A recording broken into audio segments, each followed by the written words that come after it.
परमात्मने नमः। श्रीमद् भगवद गीता अथ प्रथमो अध्यायः।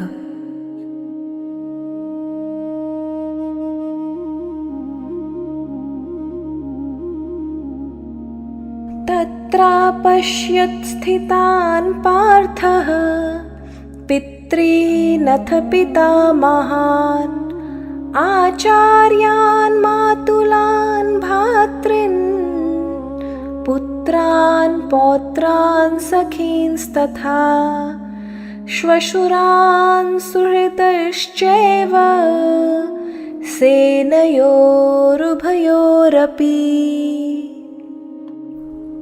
वहाँ अर्जुन ने दोनों सेनाओं में स्थित अपने पिता तुल्य लोगों, पितामहों को, आचार्यों को, मामाओं को, भाइयों को, पुत्रों को, पौत्रों को, मित्रों को, श्वशुरों को और सुहृदों को देखा।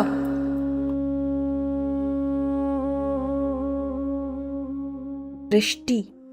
जब भगवान ने अर्जुन से कुरुवंशियों को देखने के लिए कहा तो अर्जुन की दृष्टि दोनों सेनाओं में स्थित अपने कुटुंबियों पर गई।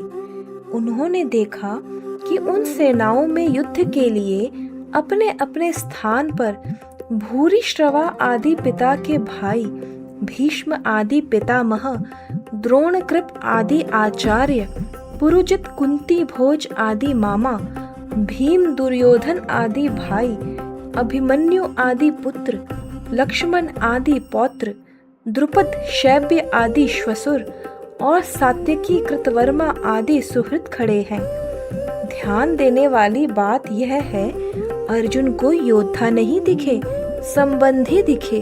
भगवान ने कहा था कुरुवंशियों को देख, परंतु अर्जुन ने संबंधियों को देखा। यही मोह की शुरुआत थी। कौटुंबिक मोह का जागरण। दोनों ही सेनाओं में जन्म और विद्या के संबंधी देखकर अर्जुन के मन में यह विचार आया, युद्ध में चाहे इस पक्ष के लोग मरे चाहे उस पक्ष के, नुकसान हमारा ही होगा, कुल तो हमारा ही नष्ट होगा, संबंधी तो हमारे ही मारे जाएंगे।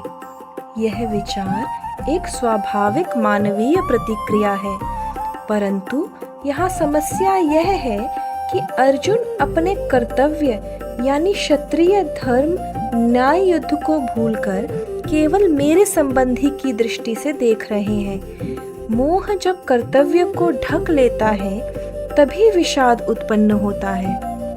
इन दोनों श्लोक में जो संबंधों की सूची है, पिता तुल्य, पितामह, आचार्य, मामा, भाई, पुत्र, पौत्र, मित्र, श्वशुर, सुहृद, यह एक व्यक्ति के जीवन में कितने विविध और गहरे संबंध होते हैं, इसका सुंदर चित्र है। प्रत्येक संबंध का अपना एक विशेष भाव होता है। पिता में आदर, मित्र में प्रेम, पुत्र में वात्सल्य। अर्जुन को ये सारे संबंध एक साथ एक ही स्थान पर दिखे और यह दृश्य उसके मन को हिला गया। यह दिखाता है कि संबंधों की शक्ति कितनी गहरी होती है।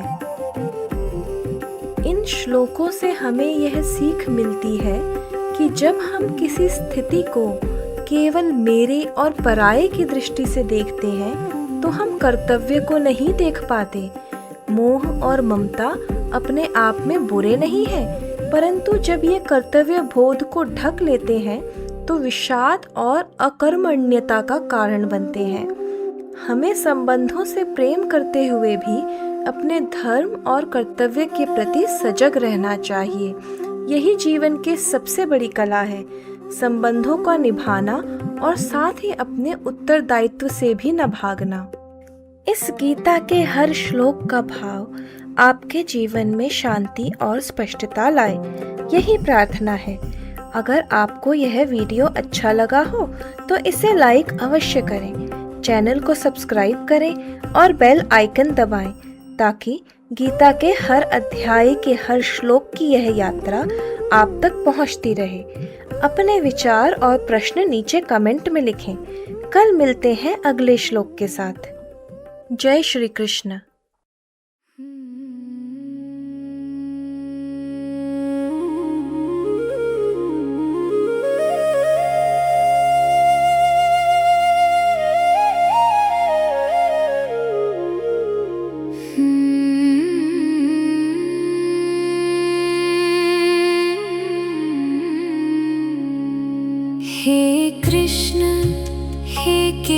केशव हे माधव,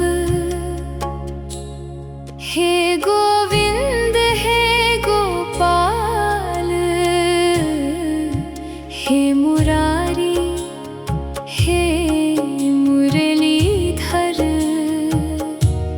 हे दयानिधि दीन दयाल।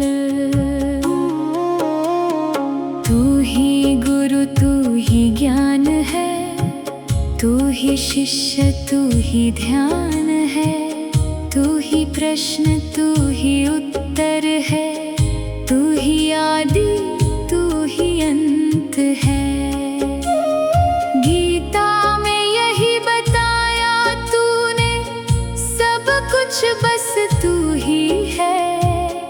इस सत्य को जाना तो और क्या चाहिए मुझे।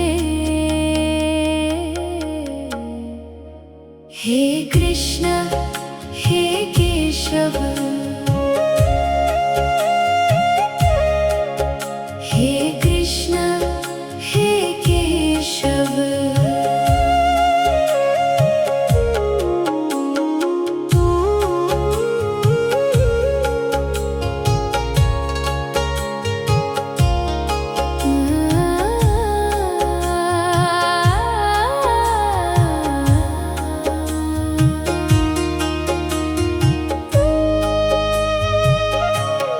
जब जब धर्म की हानि हो, तब तब तू आता है।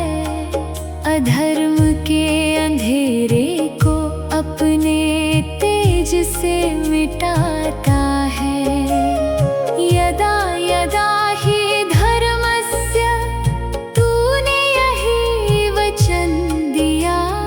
हर युग में हर काल में तूने यही सिद्ध किया। हे कृष्ण हे केशव, हे कृष्ण हे केशव।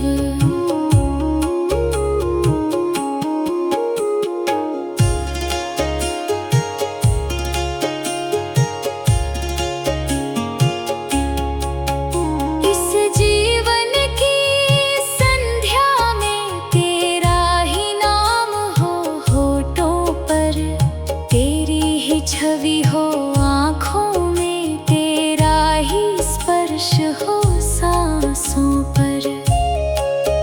जैसे दीपक बुझते बुझते रोशनी फैलाता है, वैसे ही ये जीवन मेरा तेरे नाम में समाता है। हे कृष्ण हे केशव, हे कृष्ण हे केशव हे माधव, हे गोविंद हे गोपाल, हे मुरारी हे मुरलीधर,